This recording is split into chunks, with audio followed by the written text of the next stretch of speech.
Ya, saudara, kita kembali lagi dalam bincang inspiratif Kompas TV Lampung. Berbicara mengenai Ombudsman Republik Indonesia ini kan pasti menyangkut banyak pihak begitu Pak. Dan kemudian juga kita memberikan pengawasan terhadap beberapa lembaga, instansi yang juga pastinya berhubungan banyak dengan masyarakat. Dan kalau untuk Ombudsman sendiri, bagaimana kemudian ini kan setiap penyelesaian masalah kita selalu bekerja sama dengan berbagai pihak. Pihak mana saja yang akhirnya kita bisa dijadikan mitra begitu? Ya, sebetulnya Ombudsman ini hitungannya pengawas eksternal ya dari eksekutif ya, pemerintah atau penyelenggara pelayanan publik ya. Dengan begitu memang kita juga membutuhkan peran aktif dari pengawas internal ya, inspektorat ya, irjen, bawas dan pengawas dan sebagainya di masing-masing instansi. Sebetulnya itulah mereka yang seharusnya dari awal menangani pengaduan-pengaduan ke instansi mereka gitu.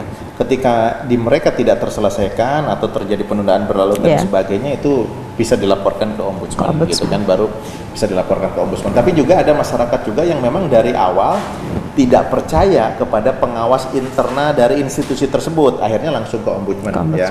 Ombudsman juga tidak bisa menolak ya hal yang seperti itu selama itu terkait dengan penggunaan uang negara ya, pelayanan publik. Nah, tetapi ada juga pelayanan yang swasta itu masuk ke Ombudsman ya. Caranya apa? Lewat pengawas yang lain.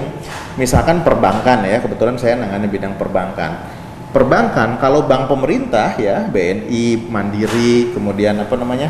BRI misalkan atau BTN gitu, itu bank BUMN itu dalam pengawasan langsung Ombudsman juga ya, selain pengawasan OJK sama BI. Nah, tetapi bank swasta misalkan ada nasabah yang bermasalah dengan banknya ya, yang kebetulan bank swasta. Nah, mereka kan mengadukan ke OJK ya, ketika ada kasus. Nah, ketika di OJK tidak tertangani ya, dengan serius gitu atau tidak ada tindak lanjutnya, OJK-nya yang dilaporkan ke Ombudsman. Nah, jadi berarti instansinya yang dilaporkan begitu? Instansinya. Nah, kenapa OJK bisa gitu dilaporkan? Karena OJK kan pakai uang negara gitu. Sementara banknya itu bank swasta nggak bisa dilaporkan langsung ke Ombudsman. Tetapi ketika mereka ditangani di sana tidak bisa, baru masuk ke Ombudsman. Nah, sama juga banyak persoalan lain, misalkan rumah sakit swasta gitu ya. Rumah sakit swasta kalau dia pakai BPJS, bekerja sama dengan BPJS, otomatis juga bisa diawasi. Kita masuk di BPJS-nya. Tetapi ketika ada yang tidak kerjasama, pengawasannya di mana? Ketika ada pasien atau apa ya, keluarga yang bermasalah dengan rumah sakit swasta, pasien itu kan bisa melaporkan ke Badan Pengawas Rumah Sakit (BPRS) ya, untuk terjadi kasus apa, atau dari sisi etik kedokterannya bisa dilaporkan ke MKDKI ya, Majelis Kode Etik Kedokteran ya, dilaporkan ke sana gitu.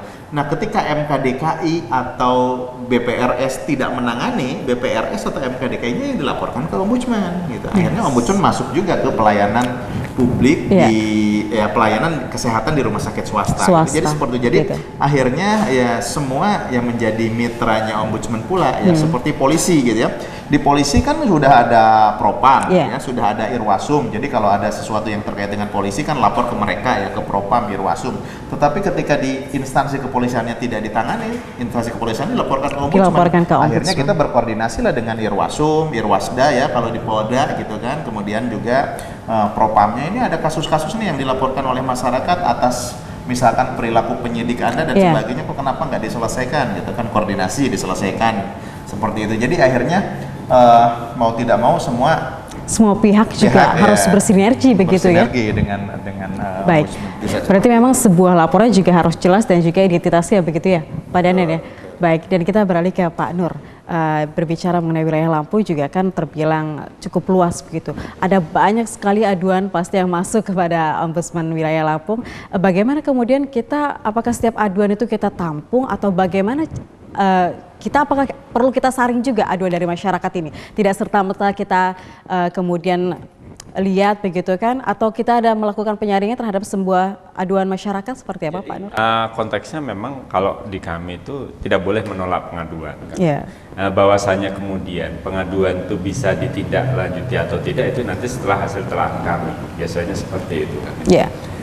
Kalau terkait persyaratan memang itu tadi harus terpenuhi dulu kan gitu, karena memang itu menjadi penting. Jadi kita tidak dalam konteks menindaklanjuti surat kaleng misalnya kan gitu. Itu yang tidak jelas begitu ya.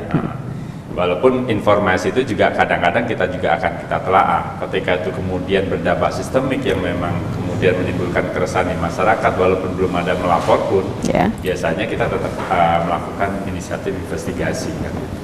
Tapi pada dasarnya kita tidak boleh menolak laporan yang masuk. Berarti memang setiap laporan yang masuk, terus kemudian juga laporan dari warga masyarakat, kita tampung seperti itu sampai kita benar-benar melihat atau kita turun langsung? Jadi prosesnya ada banyak macam ya, artinya bisa langsung kita kemudian melakukan investigasi langsung ke lapangan untuk melihat apakah memang betul bahwa memang peristiwa yang dilaporkan itu, atau memang beberapa hal mungkin bisa jadi cukup dengan kita kirim juga surat klarifikasi kepada pihak-pihak terkait sebagai terlapor, apakah memang benar, karena memang posisi ombudsman ini kan imparsial, jadi kita ini bukan pengacaranya pelapor misalnya, tapi kita ingin mendudukan masyarakat setara dengan pemberi layanan. Baik Pak Nur, terima kasih hari ini. Dan mungkin Pak Dadan bisa menambahkan terakhir begitu, himbauan kepada masyarakat seperti apa Pak jika ingin mengadukan, kemudian ada keluhan kepada pelayanan-pelayanan publik lainnya. Sebetulnya kualitas pelayanan publik itu hak masyarakat ya, karenanya masyarakat silahkan ya harus berani untuk melapor ya, melapor ke ombudsman kalau ada sesuatu yang jangka dalam pelayanan publik, kalau ada sesuatu yang melenceng dalam pelayanan publik, silahkan, ayo dilaporkan ke ombudsman, begitu ya.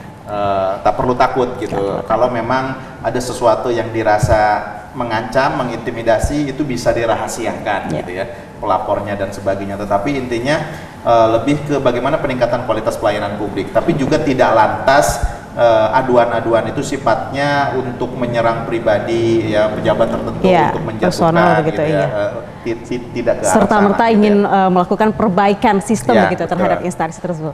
Baik, terima kasih Pak Dadan dan juga Pak Nur, terima kasih atas kesempatannya untuk berbincang inspiratif di Kompas TV Lampung. Terima kasih Pak Dadan dan juga Pak Nur.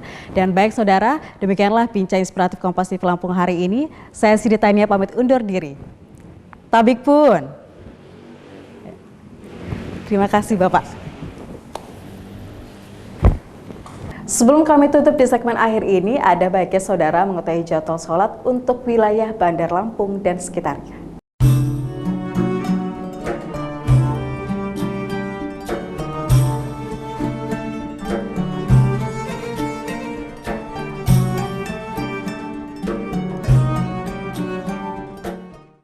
Saudara, sampai di sini Kompas Lampung hari ini.